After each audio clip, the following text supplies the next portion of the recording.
ప్రభునందు ప్రియులారా, దేవుని ఉన్నతమైన నామమును బట్టి దేవునికి స్తోత్రములు చెల్లిస్తున్నాము. ఉదయకాల సమయంలో ప్రభు చేసిన మేలు జ్ఞాపకం చేసుకుంటూ ఆయన మానవాళికి అనుగ్రహించే ఆదరణ రక్షణ బట్టి జ్ఞాపకం చేసుకుందాము. 94 కీర్తన 19 వచనం.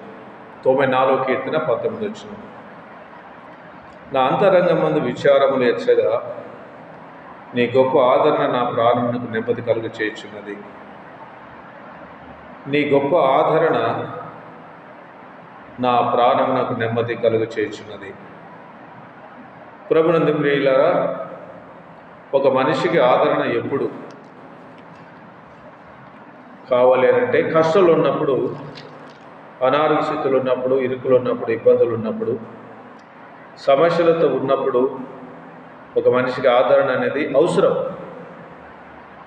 అటువంటి అప్పుడు లోకంలో బంధువులు కానీ ఎవరైనా కానీ మంచిగా ఉన్నప్పుడు అందరూ వస్తారు.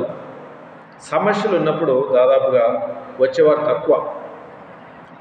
కానీ విచారములు అంతరంగమందు విచారములు ఎచ్చగా కొంతమంది చెప్పుకోలేని బాధతో ఉంటారు, ఎవరికి చెప్పుకోలేని స్థితిలో ఉంటారు. అంతరంగంలోనే పెట్టుకొని హృదయం పెట్టుకొని కుంగిపోతూ ఉంటారు.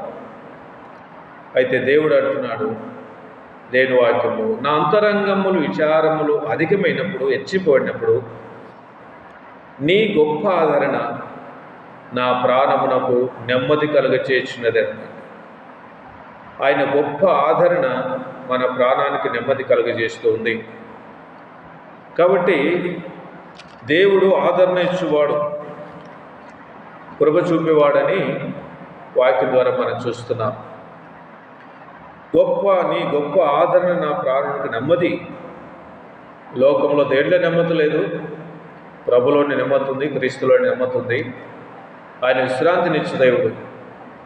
94 కీర్తనలోనే 13లో భక్తిహీనులకు గుంట త్రోవబడి వరకు నీతిమంతుల కష్టదినములను పోగొట్టి వారికి నెమ్మది కలుగ చేయదు అన్నది. నీతిమంతుల కష్టదినములను పోగొట్టి వారికి నెమ్మది కలుగ చేయదు అన్నాడు. కష్టదినములు వస్తాయి, లోకంలో అందరికీ వస్తాయి, విశ్వాసులు కూడా వస్తాయి. కష్టదినములను పోగొట్టే కాలం ఉంది, ఆ సమయం దేవుడు తీసుకొస్తాడు.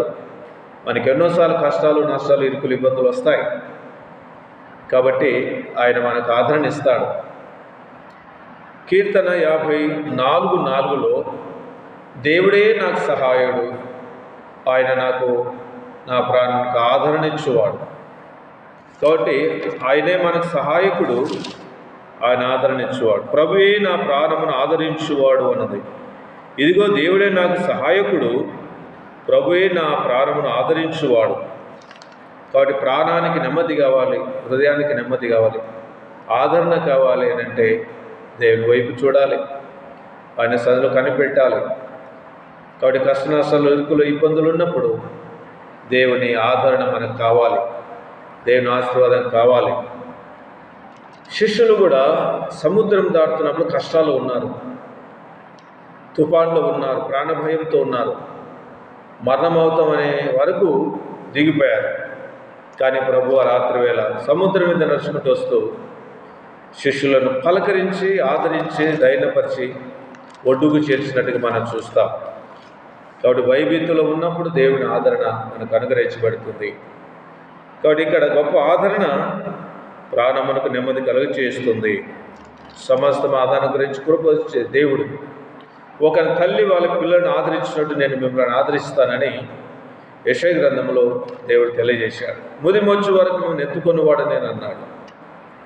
కాబట్టి ఈ సమయమున ఆదరణ అనుగ్రహించే దేవుడు, కరుణించే దేవుడు, కృప చూపే దేవుడు, కాపాడే దేవుడు. సమస్యల నుంచి కొన్నిసార్లు మన కుటుంబాన్ని బట్టి రావచ్చు, కొన్నిసార్లు సేవను బట్టి రావచ్చు. మందిరాలు కట్టేటప్పుడు కష్టాలు వస్తాయి, సేవకు వెళ్ళినప్పుడు కష్టాలు వస్తాయి. వీటన్నిటిలో దేవుడు కృపనిచ్చి ఆదరించి బలపరిచేవాడుగా ఉన్నాడు అనే సత్యాన్ని గ్రహించి మిమ్మల్ని మీరు చింతించటం వలన ఏం ప్రయోజనం అన్నాడు యేసు ప్రభు. పేతురు పత్రికలో రాయబడింది, మీ చింత యావత్తు ఆయన మీద వేయండి, నీ భారం ఆయనకు అప్పగించుము. కాబట్టి మన కష్ట సుఖాలను ఎరిగిన దేవుడు ఆయన సన్నిధిలో మోకరించి, దేవా సహాయం చేయము, ఈ కష్టంలో ఉండి, ఇరుకులో ఉండి, ఇబ్బందుల నుండి నన్ను తప్పించి నీకు అనుగ్రహించి నీ ఆదరణ దయచేయమని మనం దేవునికి మొరపెట్టుకున్నప్పుడు దేవుడు తప్పకుండా సాయం చేస్తాడు. ఆదరణ అనుగ్రహించు దేవుడు మన ప్రభువైన యేసుక్రీస్తు. అలాగే ప్రభు ఎదుగుదాం, ప్రభు శరణులో ఆయనపై ఆధారపడి బ్రతుకుదాం. చిన్న ప్రార్థన. దయగలిగిన మా తండ్రి, కనికరణ దేవ, పరిశుద్ధుడైన ప్రభు మీకు వందనాలు. చదువుకున్న శుభాలకై స్తోత్రములు. ఆదరణకర్త, ఆదరించువాడా, నెమ్మదించువాడా, కనికరణ స్తోత్రాలు. మా జీవితాలు ఎన్నోసార్లు అనారోగ్య స్థితిలో, కష్టాలు, ఇరుకులు, ఇబ్బందులు ఉన్నప్పుడు కూడా మీరు కనికరించి కాపాడి జ్ఞాపకం చేసుకున్నారు. మా జీవితాలు అనుభవించాము. ఇంకెవరైనా అలాంటి మీ ఆదరణ నోచుకునే వారంటే వారిని దర్శించండి. చదువుకున్న వాక్యాన్ని ఇన్న సంగతులను మా జీవితాలు ఫలింపచేయమని యేసుక్రీస్తునామమున వేడుకుంటూ ప్రార్థిస్తున్నాము తండ్రి. ఆమీన్. అందరికి వందనాలు. క్రిస్టియన్ బ్రదరన్ అసెంబ్లీ వనపర్తి అనే ఛానల్ను సబ్స్క్రైబ్ చేసుకోండి. ఇంకా అనేక సంగతులు దేవుడు తెలియజేయగా మనం ఉందాం, మేలు పొందుదాం.